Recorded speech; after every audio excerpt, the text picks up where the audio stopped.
ओम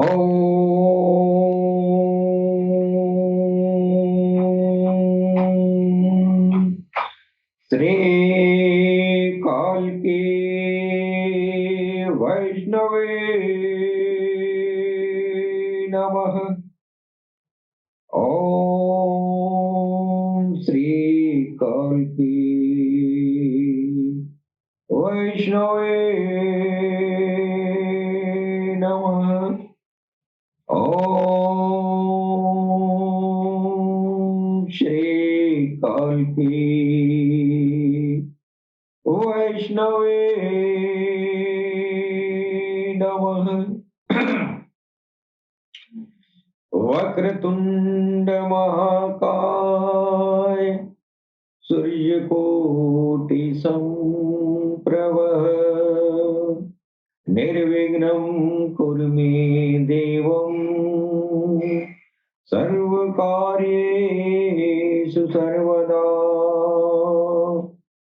ॐ गंगणपतये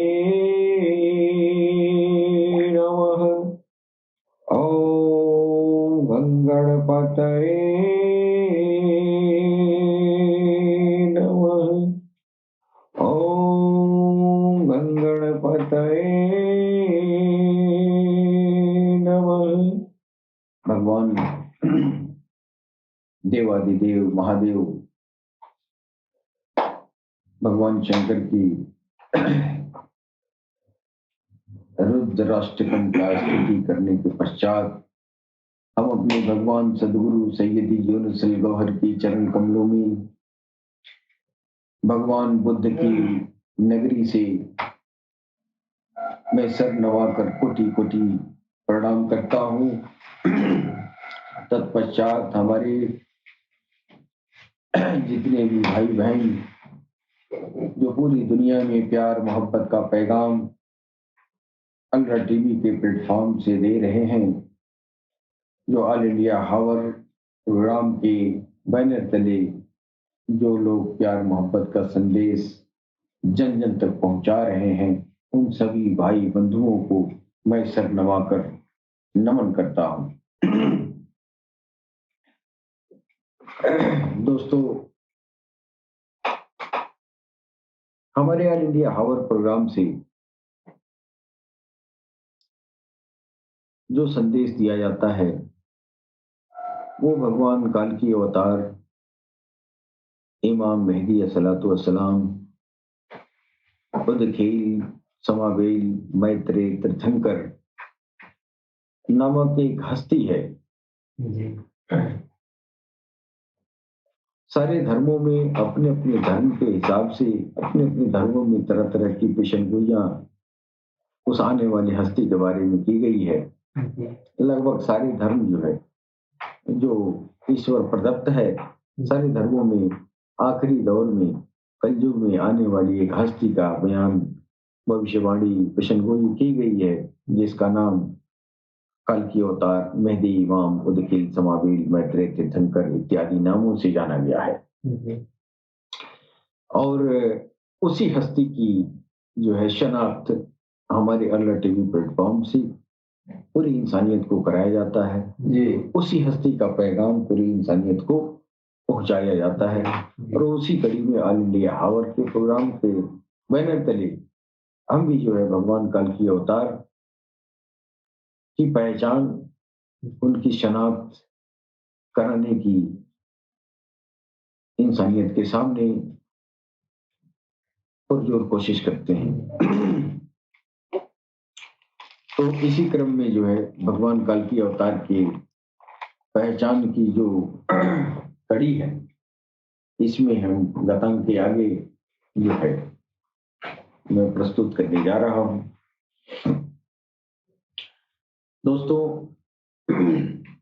जो आने वाली जो आखिरी हस्ती है कलयुग में, जिसको काल की अवतार हमारी सनातन संस्कृति में कहा गया है, हमारी तमाम तरह की किताबों में उस आने वाले हस्ती का, उस अवतार का जो है पहचान बताया गया है। दोस्तों, भगवान काल की अवतार एक ऐसी हस्ती हैं जिनको सिर्फ शनाख्त कर लेने मात्र से भी इंसानियत का कल्याण हो जाएगा। अगर काल की अवतार मेहदी इमाम की सिर्फ पहचान कर लिया जाए कि हाँ ये काल की अवतार और मेहदी इमाम हैं, बस इतना भी काफी है निजात के लिए, उस इंसान के निजात के लिए काफी है। सिर्फ उनको जानना, उनको पहचानना ही पर्याप्त है। और इसी जान पहचान की श्रृंखला में हम जो है इस पर जो है हम लोग चर्चा करते हैं। दोस्तों, भागवत पुराण का कहना है कि काल की अवतार अंतिम अवतार होगा। और मैं पिछले एपिसोड में चर्चा करते आया हूं कि हमारे सनातन स्क्रिप्चर में जो भी कल के अवतार की पहचान बताई गई है, तो सारी पहचान पैगंबर इस्लाम मोहम्मद रसूलुल्लाह सल्लल्लाहु अलैहि वसल्लम की तरफ जाता है। और इसकी विधिवत व्याख्या हमारे सनातन धर्म के प्रकांड विद्वानों ने किया है अपनी मुखारबिंदु से, अपनी कलम से।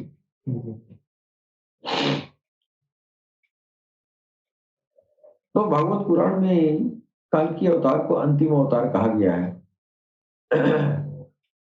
और ये काल की अवतार जो है वो सिर्फ सनातन धर्म के लोगों के लिए नहीं है। काल की अवतार सारी दीन धर्म के लोगों के लिए, पूरी इंसानियत के लिए है, इसलिए कि उनके बाद कोई अवतार आएगा। तो अंतिम अवतार हमारे हिंदू, ये हमारे भागवत पुराण में भी कहा गया है कि उसके बाद से अवतारों का आना बंद हो जाएगा। और इस्लाम में भी जो है खत्मुल अंबिया मोहम्मद रसूलुल्लाह को कहा गया, यानी अंबियाओं का आना बंद, नबियों का, मुरसलीनों का आना बंद। अब कोई धर्म धरती पर नहीं आएगा, है कि नहीं? तो इस तरह जो है एक ही बात दोनों धर्मों में ये जो है भगवत पुराण से और कुरान से यह बातें साम्यता रखती हैं कि ये भी जो है उस आने वाली हस्ती पर मुहर लगा दिया, भगवत पुराण भी और कुरान भी मुहर लगा दिया कि अब कोई नहीं आएगा उनके बाद, है कि नहीं? तो बातें साम्यता रखती है ना, बातें तो साम्यता रखनी है। तो इशारा जो है मोहम्मद रसूलुल्लाह की तरफ ही है, साम्यता हो गई ना। इधर भी कह रहा है मोहर बंद और उधर भी कुरान भी कह रहा है अब मोहर बंद, अब उनके बाद कोई नहीं है कि नहीं? तो ये पहला, ये पहचान जो है दिखाई दे रहा है। और जो बात, ये बहुत सारी बातें हैं, जैसे कल की पुराण के अनुसार जो है परशुराम, भगवान परशुराम एक पहाड़ी पर कल की अवतार को ज्ञान देंगे। कल की अवतार को ज्ञान कौन दे सकता है? लेकिन कल की पुराण में लिखा गया है कि कल की अवतार को भगवान परशुराम ज्ञान देंगे। अब ये समानता इधर भी देखें कि मोहम्मद रसूलुल्लाह को वह जो है वो पहाड़ी पर गारे हिरा में जाते थे और चिंतन मनन करते थे प्रभु का। और उसी दौरान जो है जिब्राइल एक फरिश्ता आते थे जिनका नाम जिब्राइल अलैहिस्सलाम के नाम से जाना गया है। तो काम में साम्यता है, नाम अलग अलग है लेकिन काम में साम्यता तो है ना। कल की पुराण में कहा गया वो परशुराम आएंगे और उनको ज्ञान देंगे, है कि नहीं? उधर जो है गारे हीरा में मोहम्मद रसूलुल्लाह जा रहे हैं और वहां पर जिब्राइल आ रहे हैं पहाड़ में, और वहां पे कह रहे हैं कि ये ईश्वर की तरफ से ये संदेश है, आप पढ़िए क्या, प्रभु का नाम है, अल्लाह अल्लाह अल्लाह, वो जिक्र दे रहे थे, सिमरन दे रहे थे, है कि नहीं? वही ज्ञान है, भगवान का नाम अंदर जाए, ये ज्ञान की पहली सीढ़ी है। अध्यात्म ज्ञान की पहली सीढ़ी यही है कि प्रभु के आने के पहले प्रभु का नाम आए, है कि नहीं? तो हमारे कल की पुराण से और जो है कुरान से इस बात की साम्यता हो गई कि हम परशुराम कह रहे हैं जो कालकी को ज्ञान देंगे, और वो क्या कह रहे हैं? जिब्राइल कह रहे हैं। क्या पता परशुराम और जिब्राइल एक ही बात हो, है कि नहीं? लेकिन बातों में साम्यता है ना। कल की अवतार, कल की पुराण कहता है कि कल की अवतार की ईश दूतों के द्वारा सहायता की जाएगी। तो जब मोहम्मद रसूलुल्लाह जब धरती पर आए, पता ही चला कि कई तरह के जंग ऐसे हुए जिसमें ईश्वर की तरफ से फरिश्तों का आना पाया गया। बहुत सारे जंग में उनकी तरफ से फरिश्ते इंसानी शक्ल में भी आके जंग में शामिल होते थे, उनकी मदद करते थे। हाँ, आसुरों को मारने के लिए, आसुरों से जो लड़ाई होती थी उसमें ईश दूतों द्वारा सहायता की जाएगी। तो इधर इस बात में भी साम्यता हो गया, कल की पुराण जो है इस दूतों द्वारा कल की अवतार की मदद की बात कहा गया है, और उधर भी कहा गया है कि फरिश्तों द्वारा जंग में मदद की गई, जी, है कि नहीं? तो ये भी साम्यता है। भगवत पुराण का कहना है कि काल्की अवतार बहुत ही सुंदर व्यक्तित्व होगा, जी। उनका जो है व्यक्तित्व सुंदर होगा। जब मोहम्मद रसूलुल्लाह धरती पर आए तो उनके व्यक्तित्व के सारे लोग जो है वो सैदाई हो गए थे ना, पूरी दुनिया। ये अलबत्ता जब उन्होंने नबूवत का ऐलान किया कि हम नबी हैं, ईश्वर की तरफ से भेजे गए खास अवतार है, तो लोगों ने जो है नहीं माना। ये इंसानियत अपने विवेक से तो सोचती है, उनका जो है उनका रहन सहन देख के, उनका व्यक्तित्व देख के दुनिया सैदाई हो गई थी। लेकिन जब उन्होंने कहा कि आप लोग हमारे ऊपर विश्वास करते हैं, हमारे ऊपर यकीन करते हैं, तो क्या हम कहें कि पहाड़ी के उस पार जो है दुश्मन की फौज आके और लड़ाई के लिए तैयार है, तो आप लोग मानेंगे? लोगों ने कहा है आप तो इतना ईमानदार हैं और आप इतने सखी हैं और इतने सच्चे हैं कि आपकी बात झुटलाई नहीं जा सकती। लेकिन जब उन्होंने कहा कि हम भी भगवान की तरफ से, ईश्वर की तरफ से, अल्लाह की तरफ से भेजे गए, हम पैगंबर हैं, वो अंतिम अवतार है, तो सारे लोग पीछे मुड़ गए। कोई इस बात को नहीं मानता। ये असलियत को न मानना ये इंसानियत के फितरत में है, जी, जी। मानती है, लेकिन कब? जब विनाशक परिस्थितियां हो जाती हैं, विनाश लीला मच जाती है, तब लोग जो है समझते हैं। इसी तरह भगवान कृष्ण को भी लोगों ने नहीं पहचाना, भगवान श्री राम को लोगों ने कहा पहचाना, जी। उसी तरह जो है जब मोहम्मद अरबी आए तो सारे लोगों का विश्वास जीतने के बाद भी जब वो कहे कि हम ईश्वर की तरफ से आए हैं, इनकार है नहीं। तो समानता जो है उनकी व्यक्तित्व जो है बड़ी सुंदर व्यक्तित्व थी। लोग जो है उनके बातों से ये जो है एकदम असीर हो जाते थे।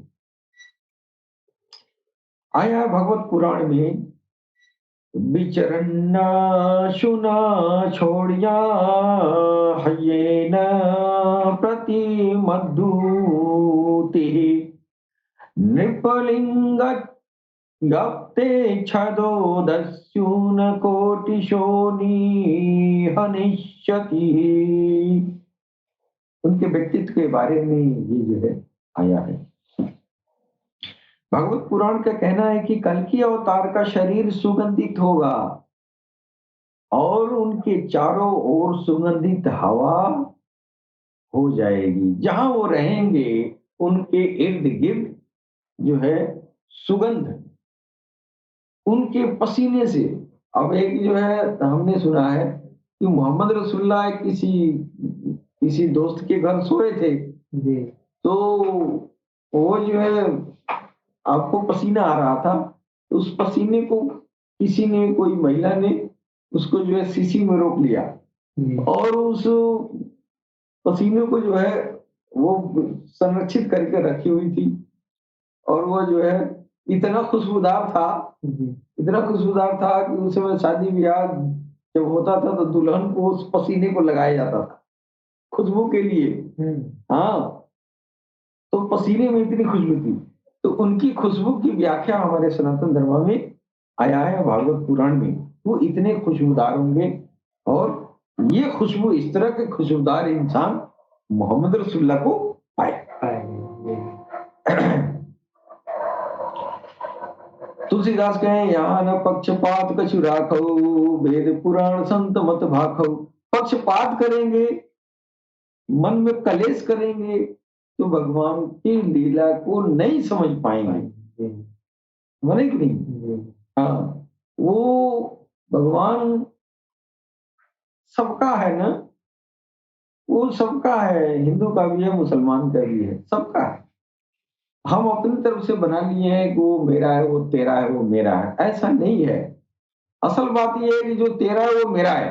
हाँ, वो तेरा वो मेरा नहीं है, जो तेरा है वो मेरा है। हाँ, मोहम्मद रसूलुल्लाह जितने मुसलमानों के उतना ही हिंदुओं के, उतना ही ईसाइयों के, उतना ही यहूदियों के, सबके सबका हक उनके ऊपर है। उनको जो है इस रहमतुल आलमीन कहा गया, यानी पूरी ये जो है आलम का के ऊपर जो है रहमत बना के ये जो है भेजा गया। उनकी बदौलत ईश्वर की कृपा होगी, यानी उनकी बदौलत ईश्वर की कृपा इंसानों पर होगी, यानी जो उनसे प्यार करेगा उसके ऊपर ईश्वर खुश होगा। हाँ, तो रहमत का बहाना थे कि जो मेरे महबूब से प्यार करेगा उससे मैं करूंगा। इस वजह से वो जो है पूरी इंसानियत के लिए रहमत बना के आए, समझे कि नहीं?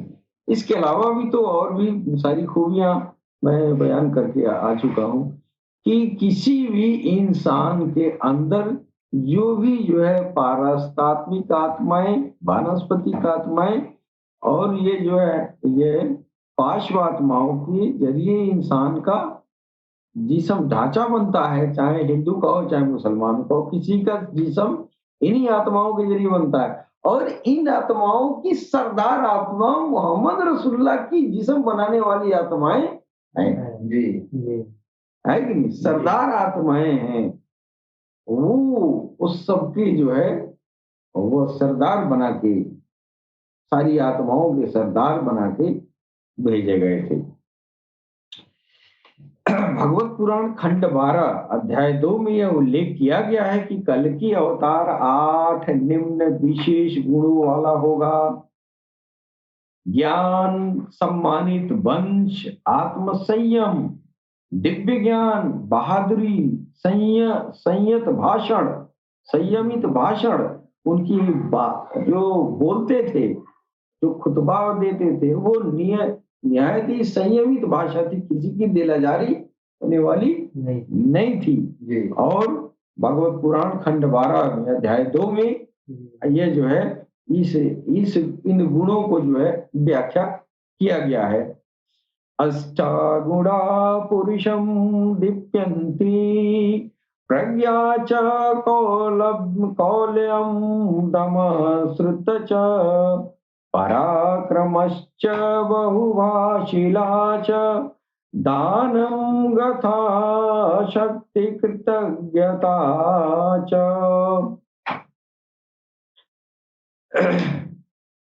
आगे जो है हमारी सनातन संस्कृति की ये किताबों में आया है, कल की अवतार वैदिक धर्म की स्थापना करेंगे।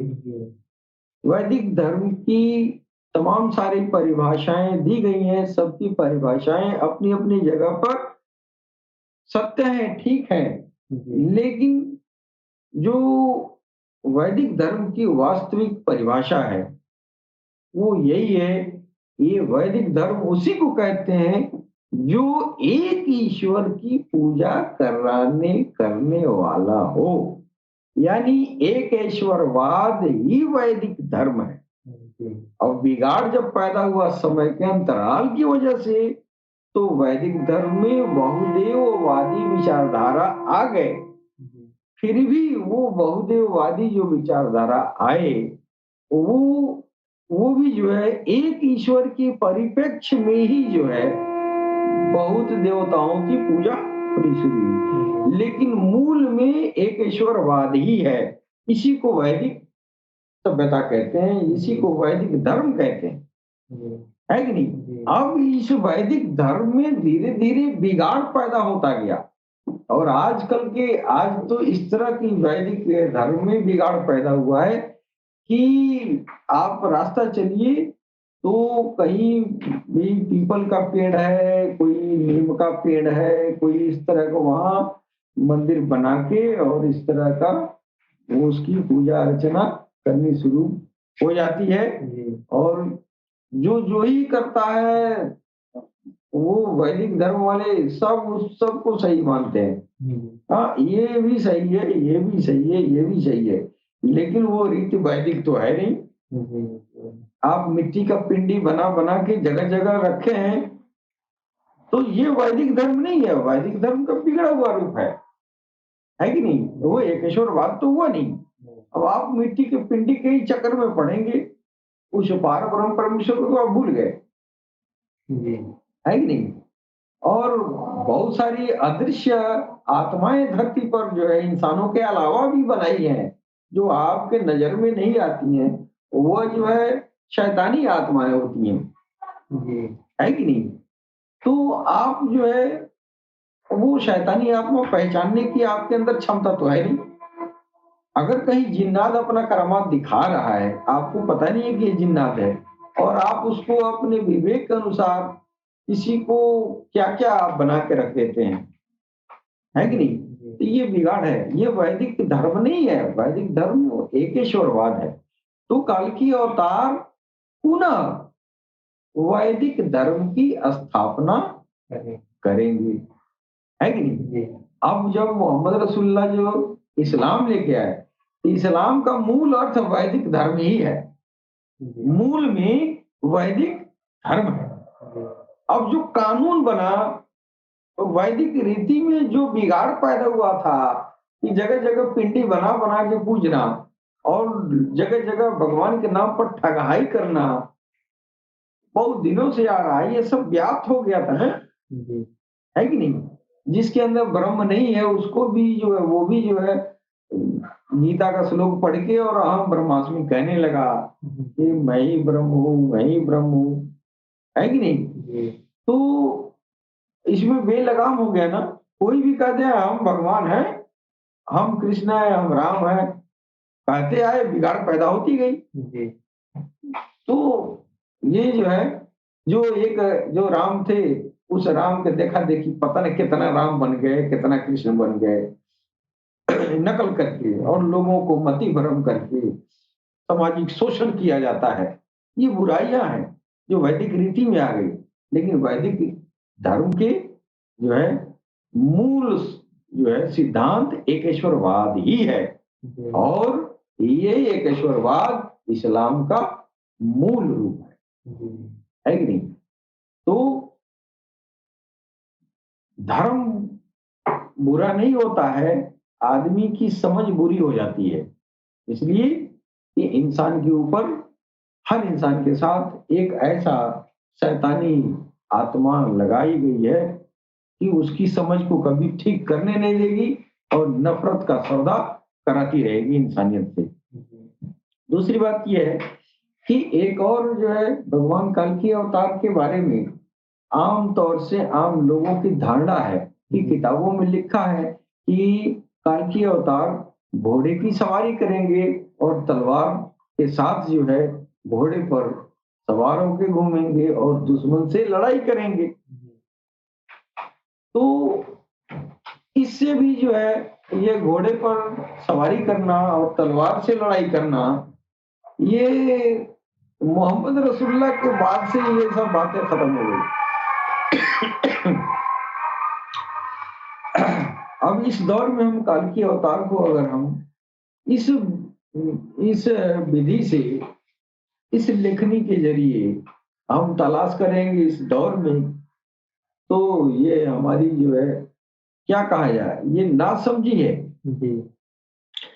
अनुसंधान और विकास का काम इतना तेज है कि घोड़े के ये थोड़े से समय के बाद, अभी आप देख रहे हैं कितना वैज्ञानिक आविष्कार हो रहे हैं, और ऐसा भी लग रहा है कि लोग आकाश में एक उपग्रह पर रखे लेजर बंदूकों के माध्यम से लड़ेंगे।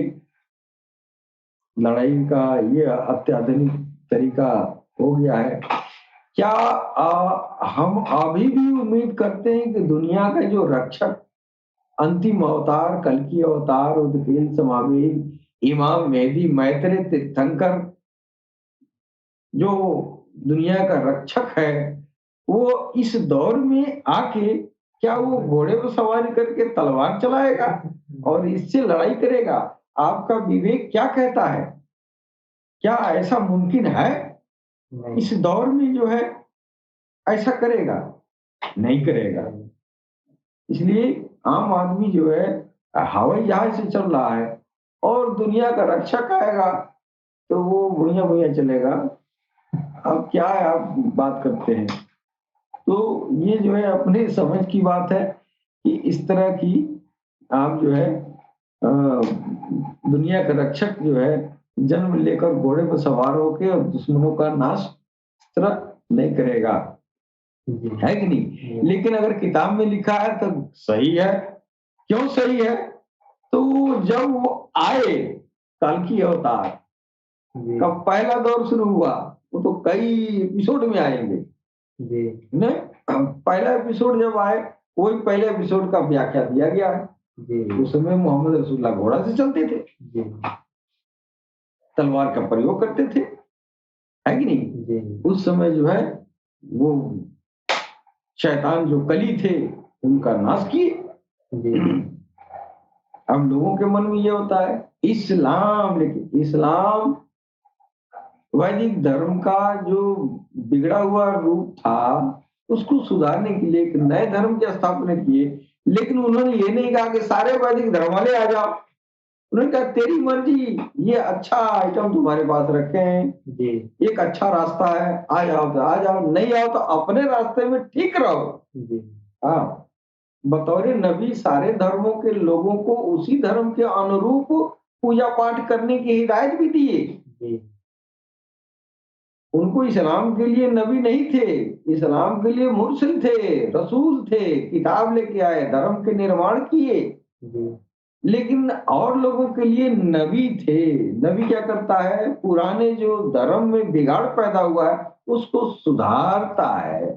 बतौर नबी तो वो हिंदू के नबी थे, बतौर नबी तो वो यहूदियों के, ईसाइयों के थे कि विभिन्न धर्मों में बिगाड़ पैदा हुआ, उस बिगाड़ को सुधार। ये तो जो विश्व मुक्ति दाता होगा तो ये काम यही नहीं करेगा, कभी लड़ाई भिड़ाई वाला काम तो करेगा नहीं। लड़ाई भिड़ाई जहां लड़ने की जरूरत पड़ी, मजबूरी में, जब इंसानियत नहीं मानने वाली थी, तो जमाने के बड़े बड़े जालिम बादशाह, कैसरो किसरा के बादशाह थे, उस जमाने के बहुत बड़े ये जो है जाबाई थे सब, ये जो है जो चाहते थे वो करते थे, धर्म को अपने हिसाब से चलाते थे। तो इस तरह की शासन को उन्होंने खत्म किया। लेकिन किसी किसी भी धर्म वाले को जबरदस्ती इस्लाम में दाखिल नहीं किया। अगर कोई कहता है तो प्रोपेगेंडा करता है, ऐसी बात नहीं है।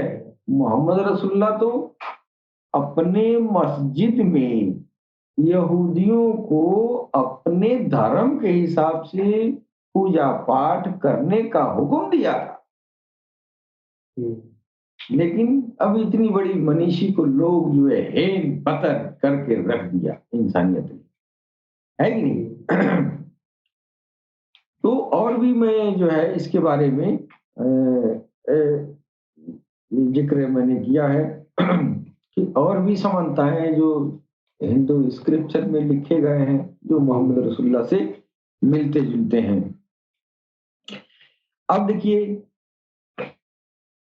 अब उस दुनिया के रक्षक को अब जो है, अब आपको जो है अ, और भी इतिहासकारों के नज़र में जो हिंदुस्तान के बाहर तलाश किए उस हस्ती को। पिछले 1500 सालों में इतिहास के सबसे प्रभावशाली व्यक्तियों की सूची का अध्ययन करने पर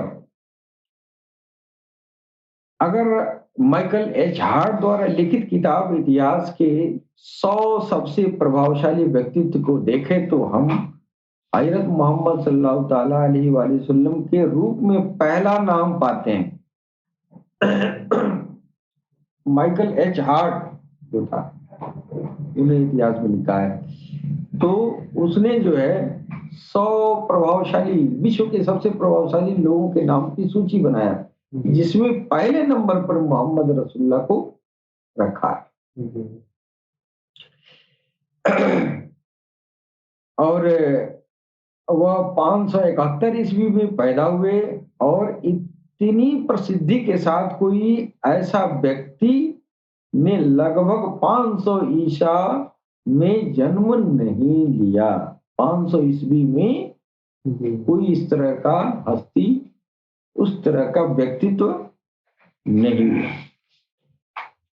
अब यह एक संजोग है कि कल्कि अवतार और मोहम्मद साहब के जन्म का एक ही समय है।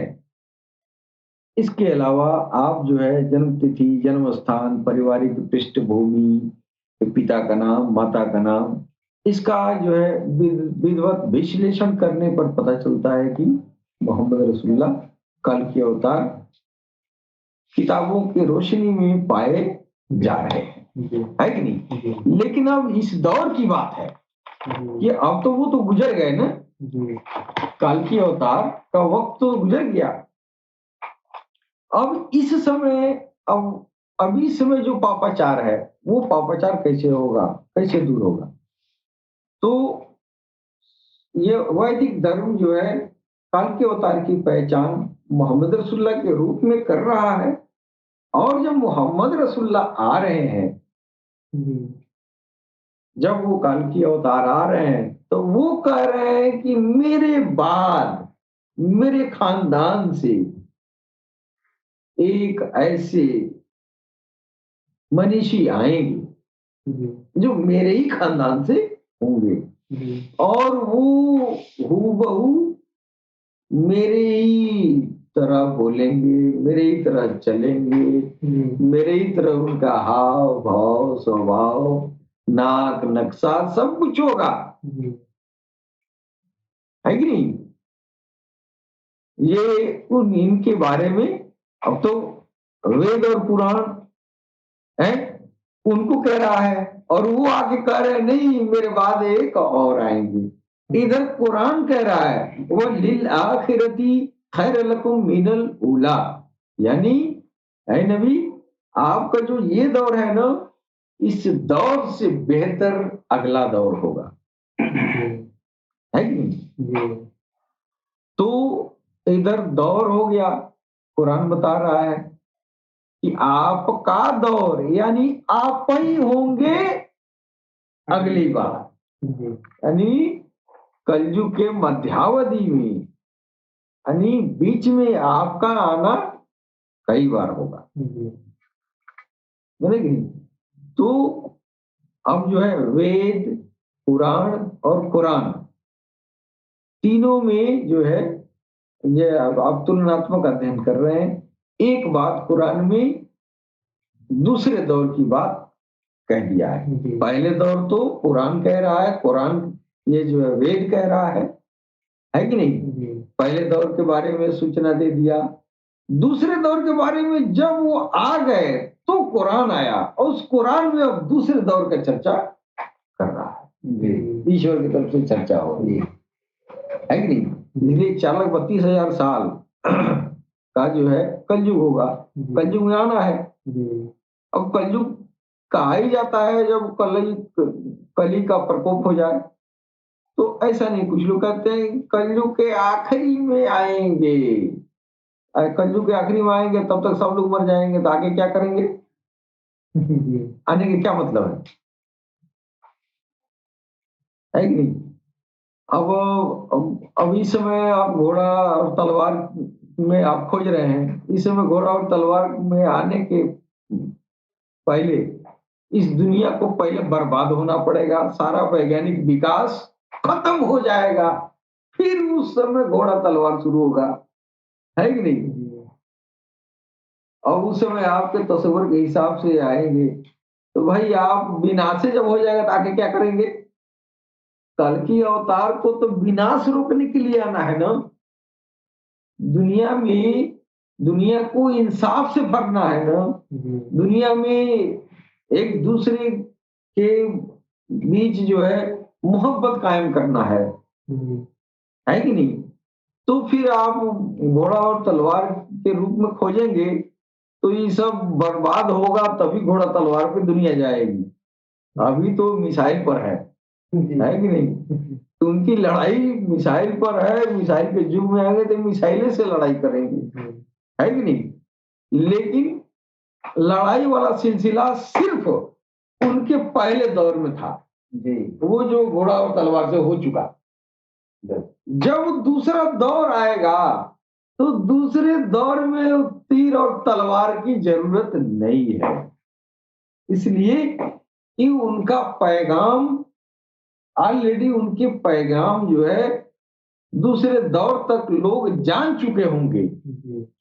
अब जो जंग होगा वो दिमागी जंग होगा, वो दिल से जो है, दिल पर दिमाग पर वो कली का प्रकोप होगा और उस दिल और दिमाग पर से कब्जा हटाएंगे। तो इंसानियत के दिल और दिमाग पर जो कली का प्रकोप होगा वो जो है वो तालीम, इल्म, ज्ञान के जरिए, उनकी नजरों के जरिए, उनकी नजरों की नूर के जरिए, उनकी ज्योतिर्मय निगाहों के जरिए इस इंसानियत के ऊपर जो कली का प्रकोप है वो नष्ट होगा।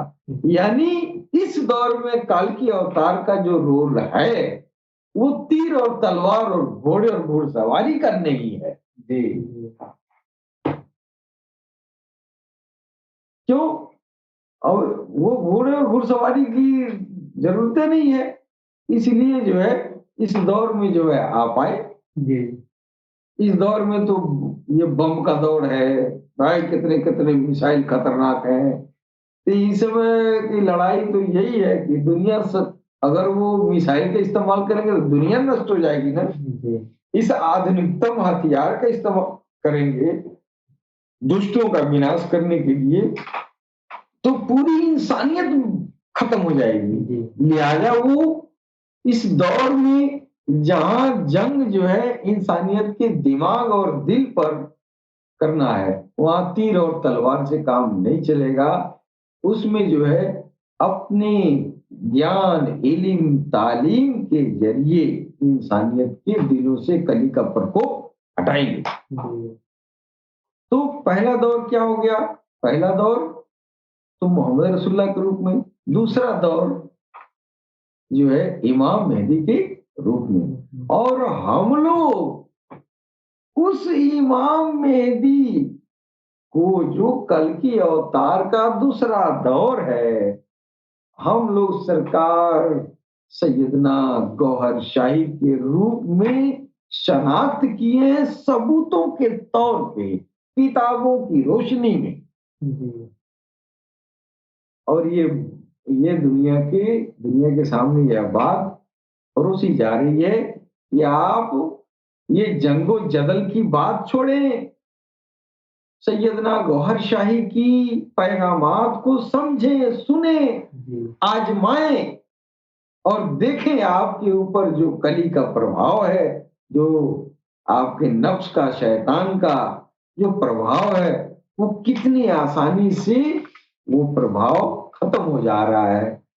और आप जब आपके ऊपर कली का प्रभाव खत्म हो जाएगा, शैतान का प्रभाव खत्म हो जाएगा, तो जाहिर है कि आप नेक इंसान बनेंगे जी। हाँ, नेक इंसान बनेंगे। तो यहाँ तीर और तलवार क्या है? सरकार गौहर शाही का इल्म है, तालीम। अब सरकार गौहर शाही को हम लोग जो है क्यों कल्कि अवतार और इमाम मेहदी कह रहे हैं, इसके बारे में चर्चा आगे करने की कोशिश हम करेंगे। जब हम कहते हैं कि इमाम मेहदी का नाम मोहम्मद होगा,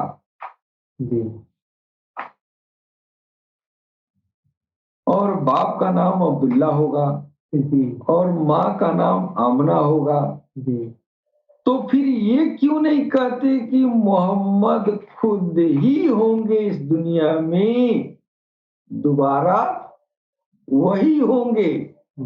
अभी ये जो है हदीस हमारे मुसलमान भाइयों के समझ में नहीं आता है, और हर कोई मुसलमान जो है इमाम मेहदी का नाम लेने पर वो यही कहता है कि इमाम मेहदी अभी नहीं आएंगे, वो कयामत के बाद आएंगे, कयामत आने के वक्त आएंगे और दज्जाल को मारेंगे, जंगो जदल करेंगे।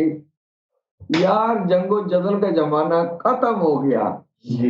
जहां दुश्मन का आधिपत्य है वहां लड़ाई करोगे या कि दुनिया में माथा काटोगे? है कि नहीं?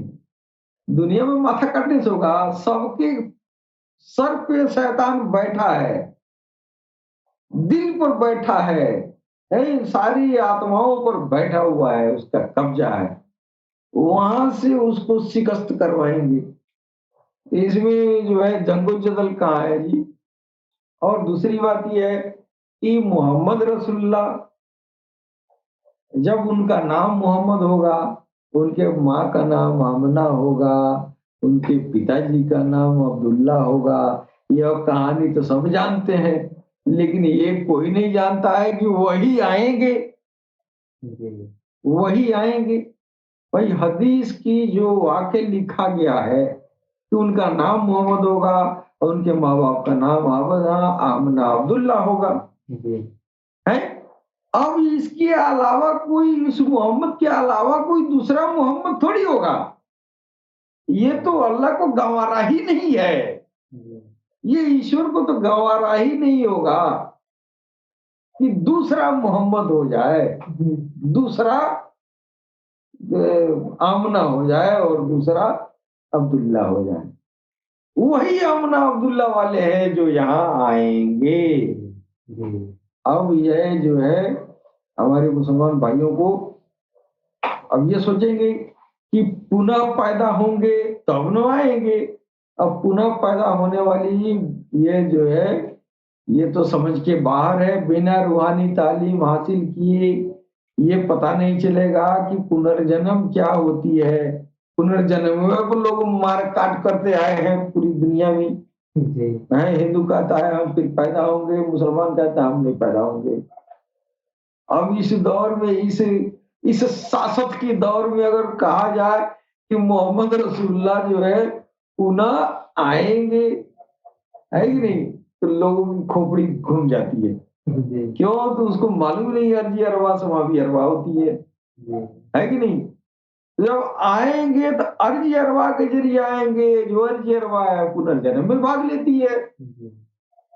यानी ढांचा बनाने वाली जो आत्माएं हैं वो अर्जी आत्माएं हैं, उन आत्माओं के जरिए वो आएंगे। तो जाहिर है कि जो आत्मा उनकी मोहम्मद का जिस्म बनाई, वही आत्मा जो है उसी आत्मा के जरिए इमाम मेहदी का जिस्म बना।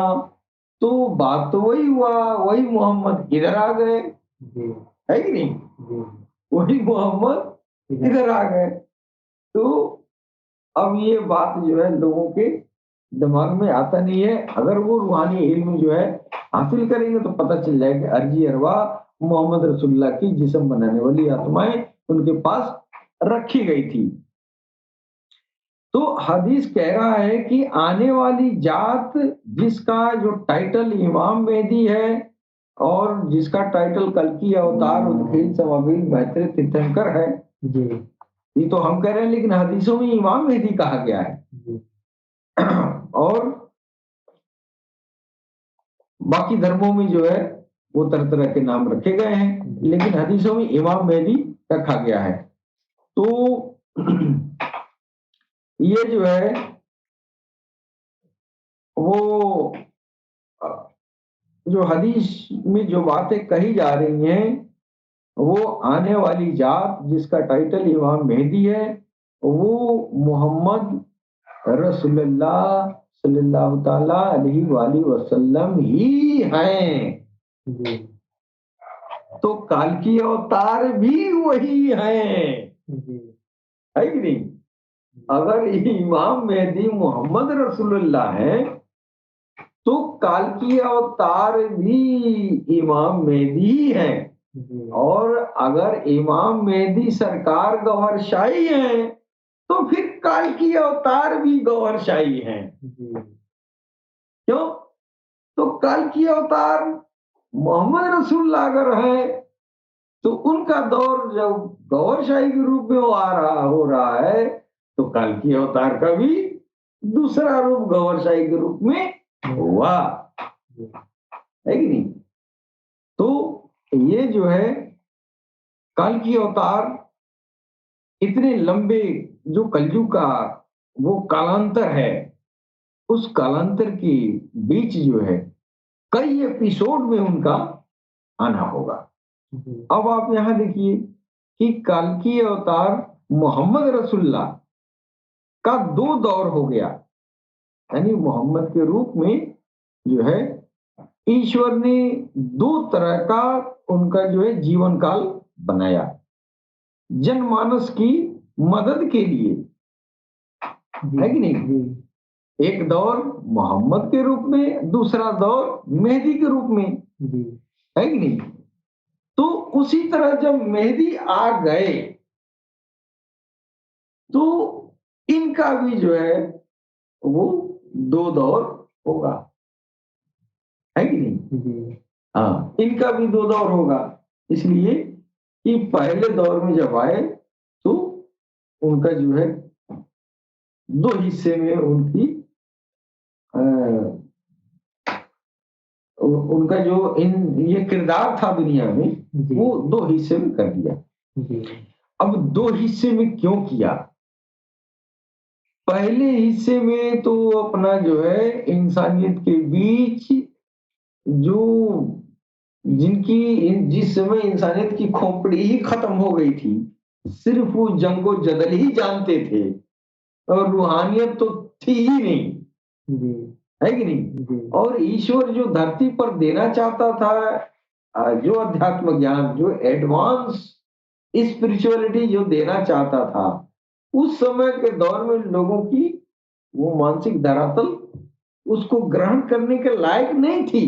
लिहाजा इल्म जो था वो मोहम्मद सल्लल्लाहु अलैहि वसल्लम के ऊपर ही सारा इल्म उतारा, लेकिन पहली दौर में सारा इल्म नहीं खोले, इसलिए कि खोलने का मौका ही नहीं मिला। वो एक इल्म जो है खुला था, और एक इल्म खुला तो मोहम्मद पर जानिसार करने वाले करोड़ों हो गए। और वो कुरान में जो है, कुरान एक ऐसी किताब है जिसको जो है गोस्वामी जी कहते हैं, जब तक सुंदर मद्दी खोया न, तो ये जो है उस किताब के बारे में इशारा कर रहे हैं। ये सुंदर वाणी, ईश्वर की सुंदर वाणी, वो जो है अब तक इंसानियत की अक्सरियत नहीं जान पाई। अब बस एक कुरान देख रही है, लेकिन कुरान जो किताब है, उस किताब में भी 11 किताब है। हाँ, 11 नहीं, वह जो है 14 किताब और है कि नहीं? 11 और 14 कितना हो गया? 25। एक कुरान में 25 किताबें अंदर मौजूद हैं। अब यह जो है उन 25 किताबों में एक किताब का इल्म जो है मोहम्मद रसूलुल्लाह जो कल की अवतार का पहला दौर था, उस दौर में सिर्फ उसमें छुपा हुआ एक किताब का इल्म जो है जाहिर हुआ। वो भी गिने चुने मात्र 9 आदमी को वो कुरान का जो भेद था, मात्र वो पहला जो भेद था, पहली किताब उन्होंने खोला और मात्र 9 आदमी ही उस इल्म को ग्रहण कर पाए। हाँ, 9 आदमी ही उस इल्म को ग्रहण कर, अभी 24 किताब बच गई। यानी कुरान में 24 किताबें नीत है। 11 तो किताब है और 14 सहीफे हैं। सहीफा क्या होता है?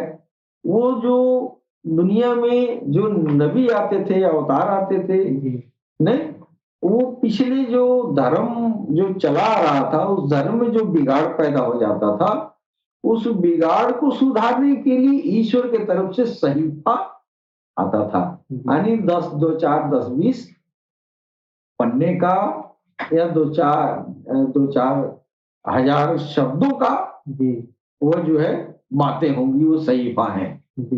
इस तरह के 14 तरह के सहीफे मौजूद हैं और 11 तरह का किताब मौजूद है, जिसको हमारे जो है मुसलमान भाई वो जो है हुरूफ मुकत्तयात के नाम से जाना जाता है। तो अभी तो 11 गो वो जो है 25 गो हुरूफ मुकत्तयात है ना? तो एक हुरूफ मुकत्तयात एक किताब के मानिंद है, उसमें से एक खुला है ना, एक खुला तो उसमें भी 9 आदमी उसको फैजियाब हुए, 9 आदमी उसका प्रलाप हासिल किए। जब उनका दूसरा दौर कल्कि अवतार के रूप में आए, तो वो तो इल्म को तो उन्होंने उसका फैज दिया ही, जो पहला खुला है पहले दौर से। उसके अलावा दूसरी जो किताब है वो खुल गई है कि नहीं? और कल्कि अवतार का दूसरा दौर जब आ गया, तो इस दौर में जो है बाकी जो किताबें छुपी हैं उसका जो है खुलेगा।